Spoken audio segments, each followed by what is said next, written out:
Yes, so thank you again. Welcome everybody to this virtual presidential visit, and thanks again for joining us.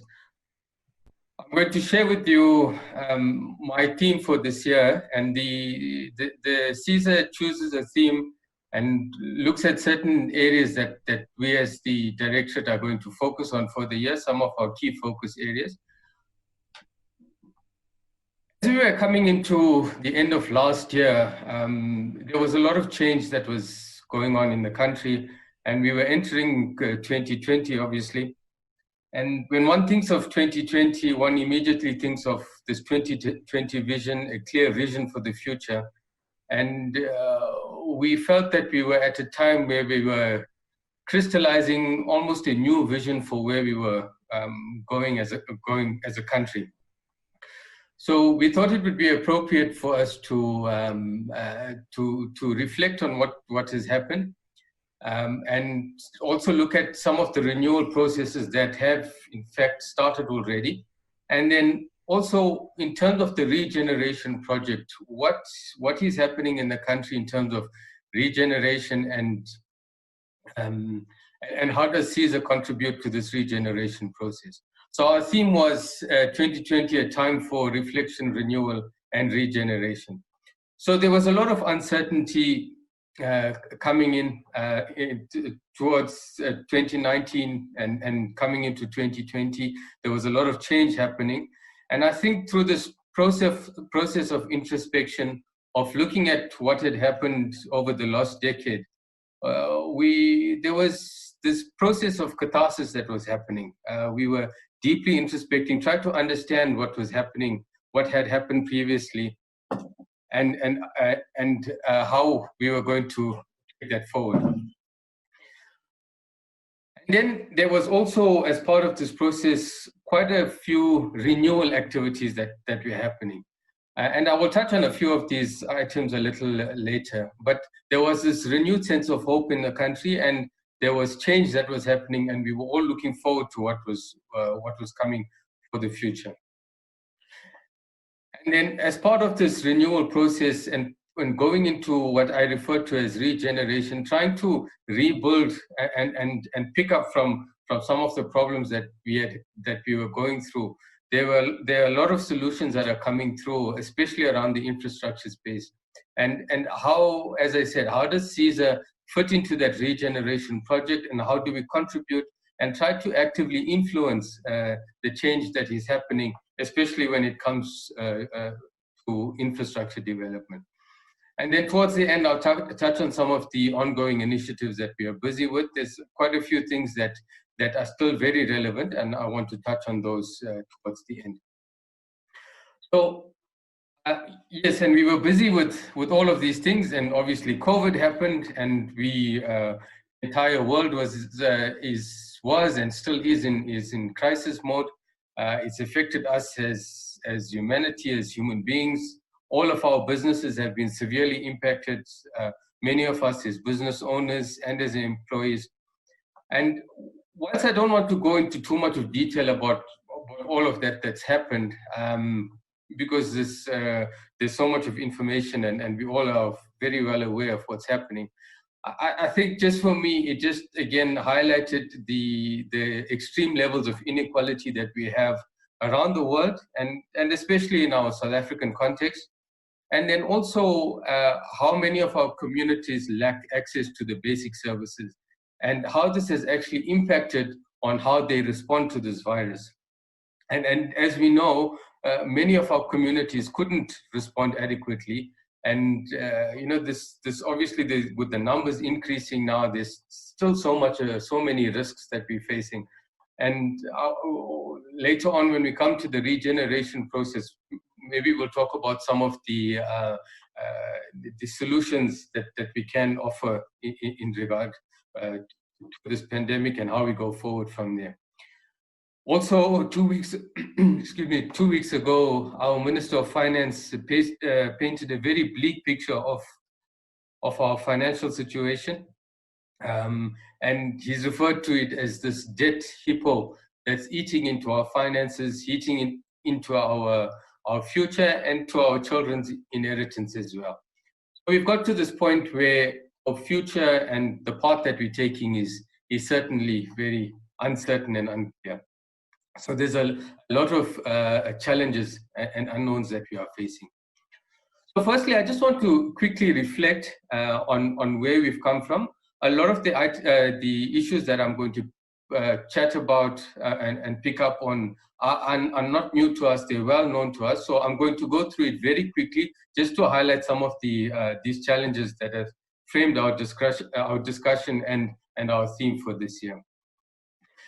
So firstly, the whole issue of state capture, and apart from the billions of rands that have been siphoned off from our finances, for me, the more critical thing was the damage that it has done to our processes and systems in our state institutions, the lack of capacity, the lack of processes, the lack of accountability. Our audit outcomes, we've just seen the audit now that has come out for the 2018-2019 financial year. And as we can see, our audit outcomes are regressing on a year-to-year basis. I think coupled with that is what I call the unintended consequences of the audit process. I think a lot of the client departments that we've spoken to, they speak about how restrictive the procedures have become, especially when it comes to procurement. And what we're finding is that a lot of our officials are actually reluctant to make decisions. And this is obviously having a huge impact, a negative impact on infrastructure and on service delivery. An ongoing problem that we see is poor government communications, whether it's between the three spheres of government, or the SOEs, or National Treasury, the Auditor General's department.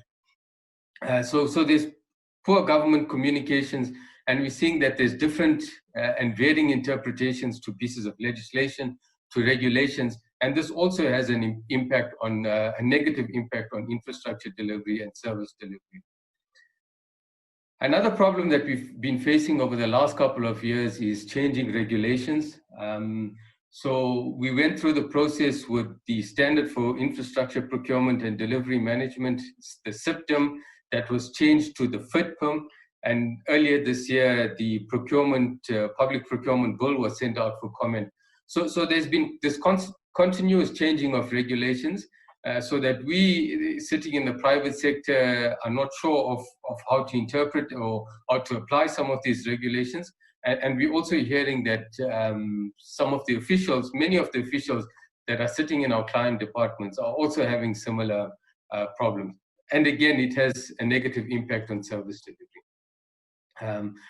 So we all know the state that our construction companies are in, from the listed companies all the way to the medium-sized and the smaller construction companies. Another ongoing problem that is contributing to this demise is where our clients are not paying our contractors. And even there, as I mentioned, on the infrastructure value chain, this is working its way backward through the material suppliers, our plant and equipment suppliers, our surveyors, even to us consulting engineers, and all of the professionals that are working in the built environment space. So all of us are facing these huge challenges.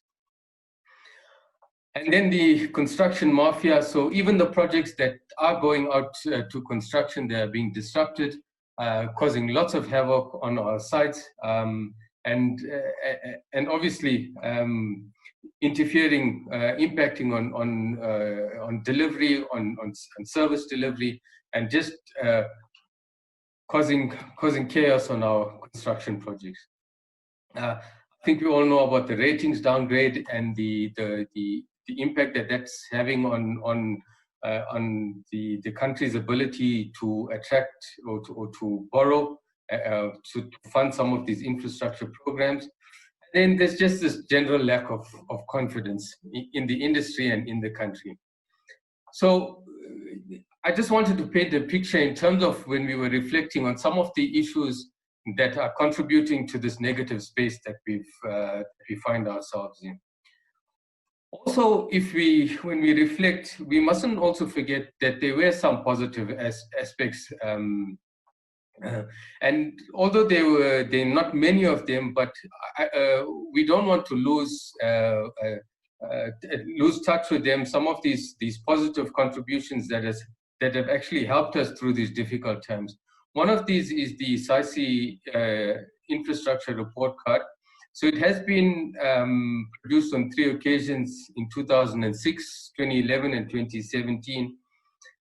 And actually, when the report card was done in 2006 and then updated in 2011, we actually saw an improvement in the overall rating of infrastructure in the country. And at that stage, our infrastructure was rated at a C-, and that was defined as satisfactory. There were problems, but it was satisfactory at that time. And we've seen now when the report card was updated in 2017, the rating has regressed to a D+, and that actually means in the definition of the report card that a lot of our infrastructure is at risk of failure. So obviously that's overall. There are many pockets of excellence around the country in terms of what our departments are doing. Mr. Van Beek has shown us what they're doing in terms of their department, in terms of the periodic maintenance and maintaining the infrastructure that they have. And there will be those pockets that are doing well. But in general, and we know this, the condition of our infrastructure is actually deteriorating. So I highlighted that just to show that as we moved from 2006 to 2011, there was progress. We were doing well, and then we started regressing from there. The other one is our investment in gross fixed capital formation, so in hard infrastructure, plant and equipment. And we know in the run-up to 2010, there was this explosion in infrastructure development and in investment in infrastructure, but since then it has been fairly stagnant. Again, a trend that we've noticed over the last few years. And again, I highlight that we had the capacity, we had the potential in the run-up to 2010 to roll out these large infrastructure programs, and we still have that capacity. But there's some other underlying issues that are preventing us from continuing to invest in our infrastructure. I also want to touch on broad-based BEE. Through this infrastructure build program that we've had in the run-up to 2010 and just after that, there are a lot of opportunities for a large number of firms. And if you look at how our member firms, CESA member firms, have progressed in terms of the BEE over the last few years, you will see on the first pie graph that approximately 65% of our member firms are now majority Black owned. About 10% have a Black woman ownership greater than 30%. And in terms of a broad-based measure on these 4 blocks that represent levels 1, 2, 3, and 4, we're looking at in excess of 66, level 1 and 2, in excess of 66% that are currently level 1 and 2 rated. And then a majority of our firms are between level 1 and level 4. So there has been progress in terms of our BEE. These statistics come from our 2020 survey that we did in January this year. So that was just a reflection on where we've come from. I mentioned that there has been a few processes now that we believe that have started this renewal process. And one of them has been the Zondo Commission, looking at the scale of broad-based corruption, what has actually gone wrong. Unfortunately, it's been a painfully slow process, but with all of these legal type processes, they have to go through the process. So we do understand that they are frustratingly slow. But as CESA, this talks to some of our core principles around ethics and integrity, and we commend the excellent work that is being done. I think just to mention, last week Justice Zondo was very scathing on our upper levels of power and some of the information that came out, and we're going to need that high levels of power from the top levels of government to contribute to this process and to make sure that this as much of this corruption is rooted out as possible. Also, as part of the renewal process are the added powers that the Auditor General's office has now been conferred. I think previously, and we've seen this with the audit results over the last couple of years, and I mentioned it, how they've been regressing. But the Public Audit Amendment Act has given the Auditor General a lot more powers now, in that their recommendations have to be implemented, whereas previously those recommendations were not implemented. And as we see more and more of these recommendations being implemented, we're going to see audit outcomes improve. It's going to take some time. We're going to see the results over the longer term, but at least the process has started. I mentioned these unintended consequences previously, and basically it means that if an official is found to be involved in any wrongdoing, he can be held personally liable, either in terms of recovering some of the monies that has been lost or something like that. And the unintended consequence is that our officials are becoming hamstrung and they don't want to make decisions. So we need to get the balance right. And perhaps we'll hear later we can ask Werner himself how they are trying to deal with this, trying to get that balance right so that officials are empowered to make decisions and without falling foul of the law. I think I just want to emphasize that we fully support the work that the Auditor General's office is doing, and where there's cases of wrongdoing and malfeasance, that certainly those officials must be taken to task. But on the other hand, we need to empower officials so that they can make decisions and that we can take our infrastructure forward.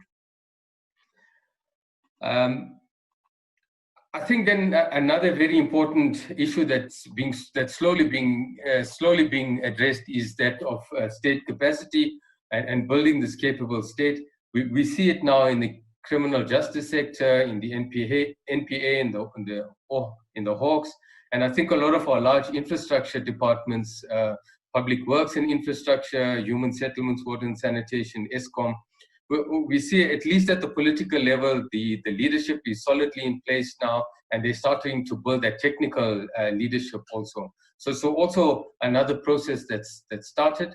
I mentioned there one of the concerns in terms of the ability to attract professionals to these state departments, but again, that's a work in progress. And I'm going to speak a little bit more in detail about building this capable state. Our president has referred to this a number of times. How do we get to a point where the state is capable, in the broader sense, to be able to support this infrastructure program that we need to embark on? Again, I want to emphasize that there are pockets of excellence around the country that are doing sterling work, but we need to make sure that this capacity exists across our state institutions.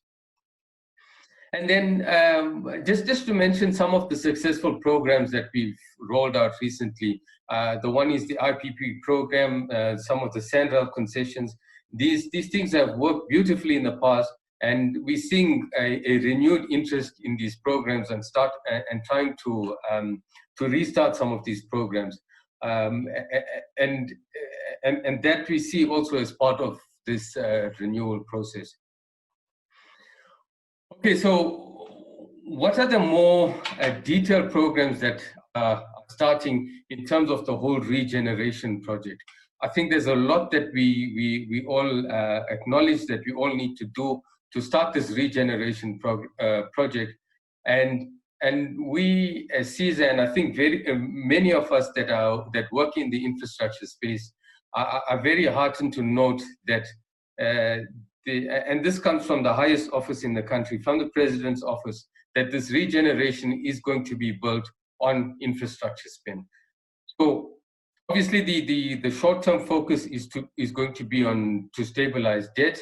Our Minister of Finance has highlighted a number of programs that are going to be used to stabilize debt. We are still going to have to borrow to fund our infrastructure program. And so as we use infrastructure as this catalyst for growth, it has a number of spin-off benefits. The one is it's going to address the inequalities that exist in our society and bring those basic services to all of our communities. And through that, we're going to be able to create a number of employment opportunities. I mentioned the IIO, which is the Infrastructure and Investment Office that has been set up now in the President's office, headed by Dr. Ramakgopa, who is a civil engineer. He served as the mayor of the city of Tshwane, who's driving this office. Recently, we held the Sustainable Infrastructure Development Symposium, again, very much focused on using infrastructure as the foundation and basis to kickstart our economy and our growth. Again, very heartened to hear the President say that infrastructure is going to become the flywheel of the economy. Many of you would have joined some of those SIDS sessions, and there's many projects now that have been gone through the SIDS process that are now investment ready, and the focus is on the network industries, transportation, water and sanitation, the digital infrastructure. Included in that is agriculture, and we all know the ability that agriculture also has to contribute to job creation, and obviously also to contribute towards food security in the country, and then also a huge focus on human settlement. I think what's very, very heartening for us is that there's this renewed focus on the public and the private sector working together. And you would have seen through the SIDS symposium and the processes that the private sector was very much involved in developing this process and being part of this process. So it's from a funding point of view, leveraging our development banks, also leveraging finance that sits in actual pension funds and private funding. So from the funding side, and then also on the technical side, we've had, as CESA, numerous engagements with the IIO, and there's this definitely a renewed focus on trying to get us as private sector involved in the technical aspects and trying to assist with the rollout of this infrastructure and into developing a sustainable and a credible project pipeline. So in terms of the regeneration process, as I said, in terms of this economic recovery and the construction industry recovery, one of the key areas is to develop a capable state. As I mentioned, the leadership in some of these institutions are starting to be filled in, so that we have appropriately skilled people. I'm speaking specifically about the technical capacity to be able to get the state up and all of our state institutions and client bodies, so that all of them are functioning at a level where they can be effective in their mandates. And we know that this is going to be a long-term process. Over time, that capacity has left the state. The President has acknowledged that. Our Minister of Public Works has acknowledged that. the Infrastructure and Investment Office has acknowledged that. And through our discussions, we are talking about the capacity that exists in the private sector, and how can we leverage that now as a short-term intervention to support the work that the state needs to do. And there are a number of suggestions that we've put forward. As I said, to develop that capacity in our client departments, it's a long-term process, and we need to start attracting professionals back into the state. That's going to take some time. We don't have the luxury of that time now. The economic recovery and our industry recovery needs to start now. And if we are going to have to do that, we need to try and use that private capacity, technical capacity that sits in our member firms, and bring that into the state. And so from the last survey that we did, our utilization in our member firms is at about 80%. So there's a lot of capacity, and we know that, all of us in our member firms, we have the capacity. We're waiting for those projects to come up. So some of the suggestions that we've made when we speak to the various levels of government is to say, how can we embrace some of the models that are available? One of the easiest ones is the secondment model. How do we second people from the private sector to support our officials in the public sector? Another model, and that has worked, and it's not a new model, is the concept of the owner's engineer. How do we use that concept to set up project management units in our client departments, so that you have a fully capacitated project management unit or owner's engineer, and then you can bring in separate delivery teams to actually roll out the project. But then once you have that capacity sitting now on both sides, there can be effective oversight and ensuring that we are the delivery teams are actually delivering value for money and delivering what they're supposed to on those projects. We've also said as CESA that where client departments are lacking in capacity, we are willing to volunteer some of our services to unblock some of the bottlenecks. And we've been careful to say that this needs to be done in a very structured manner, and so that there are specific outcomes that we target. But if a municipality doesn't have capacity to compile a tender document, to appoint a panel of consultants, that's where we can step in and assist them to do that piece of work. And once they have the panel in place, then they can continue with their programs. So we've offered to do that. As I said, it has to be in a very structured format. So that discussion is ongoing, and we need to see how we can get involved. But there are a number of interventions and models that can be used to enable this capable state now in the build-up to getting a permanent capacity within the state. Another key one is the Infrastructure and Investment Office, the wonderful work that they are doing in identifying the projects, packaging them so that they are feasible, so that they are bankable, and now also attracting private funding to these projects. Excuse me. We know that we don't have enough resources and funding within our public coffers to fund all of the projects that we want to do. So how can we identify those projects that the private sector would be interested in rolling out? The economic infrastructure, so that the state can now focus on the social infrastructure and help in enabling some of the economic infrastructure, so that the private sector can get involved. So also a key office in trying to unlock some of the projects. Another very key development over the last couple of months is the district development model. We know that a lot of our local government is in dire straits. Again, that was highlighted when the Auditor General's report came out last week. So we need to fix many parts of local government. The model, we need to get more details about this. And again, The problem is the lack of capacity. So again, at local municipalities and at district municipalities, how can we leverage on some of the private sector capacity that we have to unroll some of these programs?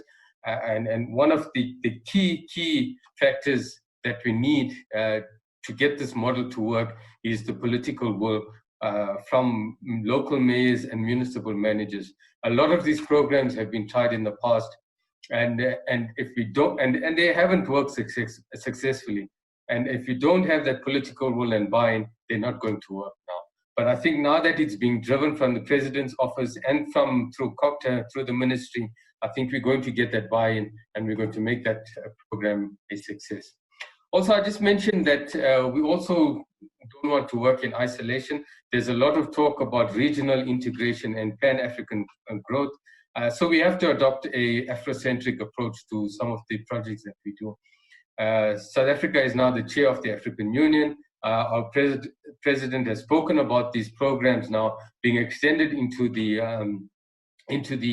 rest of Africa. The Continental Free Trade Agreement has been signed. And so we're hoping that there's going to be this regional look at infrastructure and infrastructure development.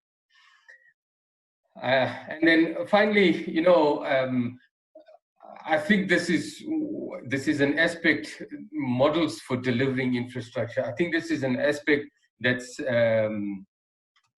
neglected. We don't pay enough attention to these different models. There are numerous models. They are in a lot of the CIDB's documentation, so they are not new. The IPP, the program, the Sandral concessions, we've gone through BOT projects. All of these are tried and tested programs and models that have worked for infrastructure delivery. And when we talk to our clients, we need to start having those discussions about how can we start using more of these deliveries to fast track, because we're stuck on the design, and then procure, then get a contractor on site. Most of our client bodies do that. Let's try and use different models so that we can fast track and get better value for the money that we are spending. So these are some of the areas that we've been talking to in our various interactions with the various levels of government, some of the ideas that we are putting forward on how we can, as part of this regeneration process. So at a macro type of level. So I just want to touch on a few things that we are also looking at very specific to our industry and on also that will contribute to the regeneration process, some of the things that we can do. So one of the things that we've started and the discussion with the CIDB is around the register for professional service providers. This has been around and in planning for a long time. So we're encouraging that discussion with the CIDB. So what we're calling for as CESA is that all PSPs, whether it's engineers, town planners, architects, all of us in the built environment professionals, we need to be registered with the CIDB before we can contract with the state. A lot of our African counterparts are doing that already. So we think that's one of the ways that we can bring, so that we can screen the companies that are contracting with the state, so that we see that they have the adequate skills and resources and experience, and it will also bring accountability back into the system. We do need to have a discussion about what this register is going to look like. We don't believe that it can be structured in the same way as the contractors register in terms of a grading system, because I think that just doesn't apply to intellectual type services that we deliver. So we want to have that discussion with the CIDB, but we want at least a register in place, and that one that also allows startup firms and the smaller firms to participate and not be excluded from the process. We've also been collaborating with EXA around the fee guidelines. As you know, the fee guidelines haven't been produced for a number of years now. So the fee guideline committee has been reconstituted. CESA is part of that committee with a lot of other players from the industry. So we think that's a welcome development. because it's going to help a lot of our client departments start gauging what an appropriate fee is for different levels of services or projects that are and will be delivered. One of the very important components of that guideline fee and scope of services is actually the scope of services.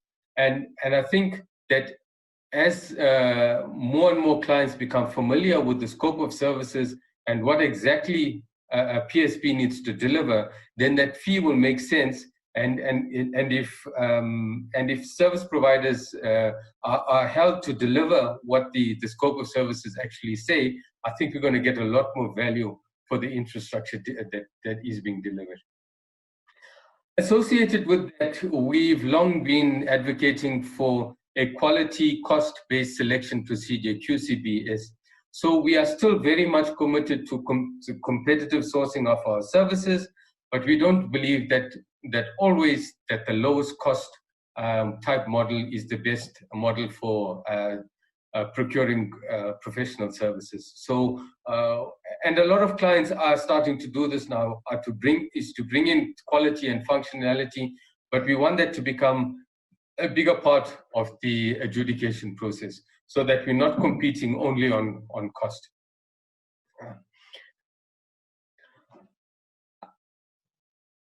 I think the next one is just focusing on this new normal. How do we interact with our clients? We're starting to have all of these online meetings and things like that, but it does make it a challenge in how we communicate with our clients. Also, how are we managing our own staff, and how we deliver and make sure that we're still delivering quality from our side. So I don't want to go into a lot of discussion now about the technology that is available. Maybe we can pick this up in the Q&A session. But from our point of view, I think a lot of the technology is available. We need to start using that technology. As I say, we need to become more outcomes-based. So I'm talking to us as CESA member firms, as PSBs. We need to become more outcomes-based. We need to start empowering our people so that they have the necessary tools to be able to deliver. And I think as private sector, we are early adopters of technology. A lot of us have adapted to this new way of working. We've got in the MS Teams, we've got in the Zoom, we've got in the BOOM type software. And through this process now, we need to see how do we also help our client departments also come along this journey in technology adoption with us. When we look at our projects, how can we build some technology into those projects in terms of monitoring and evaluation, so that our clients that are sitting in their offices can monitor what's happening on their sites without necessarily having to be physically on site. So the technology is there. How do we tap into and embrace that technology? Yeah, I am getting to the end of my presentation now. So, I've picked on, we've reflected on some of the problems that we've had. We've picked up on some of the renewal initiatives that have started already. And then I've spent quite a bit of time on the efforts that will go into the whole Regeneration Project, and where we see that CESA can become directly involved. Some of the ongoing initiatives is around transformation. I mentioned how we've been progressing in terms of our broad-based BEE. That will continue. At CESA, when we look at transformation, we also look at it from a broader perspective. Also, we look at transformation in terms of technology and all of those things. So that's going to continue, and we're going to continue to share information with our member companies on how we continue with that journey. In terms of our management development program, this is aimed at our young professionals, a successful program that's been running for a number of years now. And we've tailored it now to suit the online learning environment, and that is going to continue. Also, with our leadership seminars, we're continuing also for our YPs, our young professionals. that has also been tailored to an online environment. And it's also giving more YPs a chance to interact with some of our older professionals to get some first-hand experience of what's been happening in the industry, and giving advice to our younger professionals so that they can develop as well. These YP leadership seminars are open not only to our member firms, but to the broader industry. And we're encouraging a lot of our contractors, our client departments, to send their YPs to join these leadership seminars. What we've also done is we've developed, and we're maintaining now, a graduate and a retired professionals database. So a graduate database, so that if member firms are looking to employ new graduates or to give graduates exposure to experience, they can tap into that database. But we also have the retired professionals database, and also we're also tracking some of our professionals that are out of work, so they are also registered on that database. As I said, there are a number of professionals that are out of work, that might have been retrenched, or their companies have closed down. So we are using that database now. We've made that available to Department of Public Works and Infrastructure, and you would have seen that our minister actually Minister Dalil referred to that database, and I was very glad when she said that this whole lack of capacity in the industry is a myth, because it is an absolute myth. There's sufficient capacity that sits within the industry to enable us to deliver on our infrastructure program. There is a mismatch between public and private sector, as I've described before, but it's an absolute myth that we don't have sufficient capacity. So we're maintaining this database so that when that information is requested, we can share it to show that we do have the capacity. One of our key roles as CESA is greater engagement with all our stakeholders, especially our client departments, to try and understand what the issues are in terms of delivery, also to share what our challenges are. So, we've been fortunate through the Infrastructure Investment Office. We've been able to share some of this with the President's Office, with Public Works and Infrastructure, with a number of the client departments that we interact with. So this is going to be this is one of our key initiatives. We will continue with that to engage as much as possible with our stakeholders. We are members of BUSA, Business Unity South Africa. BUSA was represented at the CESA roundtable that was held about 2 weeks ago. The President was there, Minister of Public Works, the head of the Infrastructure Office. So we are continuing to make our voices heard and trying to influence the decisions that are being made around infrastructure delivery. And then also, our Excellence in Engineering Awards evening will take place later this year, albeit in a virtual environment, but that will continue also this year. So just in summary, as I said, as CESA, we are embracing the changes that are happening, and we're trying as much as possible to contribute positively to the changes and to the decisions that are being made. I've highlighted the concerns, and as I said, we are more than ready to assist in developing this capable state. And whatever systems, processes that we put in place, you have to have the correct people running those systems and running those departments. So people are the heartbeat of any organization, and it's only people that are going to make these departments work and help us to deliver on our infrastructure. So the people need to be suitably qualified and capable, and we are ready to, as a short-term intervention, to support in that process. I think what's been emerging now through this SIDS process and through the Infrastructure and Investment Office is this common vision. And I think this common vision is very much based on infrastructure development and using that as the catalyst to spur growth in the country. So we all want to rally around this common vision, and we see this vision now that's crystallizing. For us to get out of the hole that we're in, the only way we can do it is to invest in infrastructure and to make SA one huge construction site. So as CESA, we want to continue to be the apex organization for consulting engineers in the country, and we want to contribute towards this regeneration process. Thank you very much. So 2020 is our time. We've reflected, we've started renewal, and we want to contribute to this regeneration process.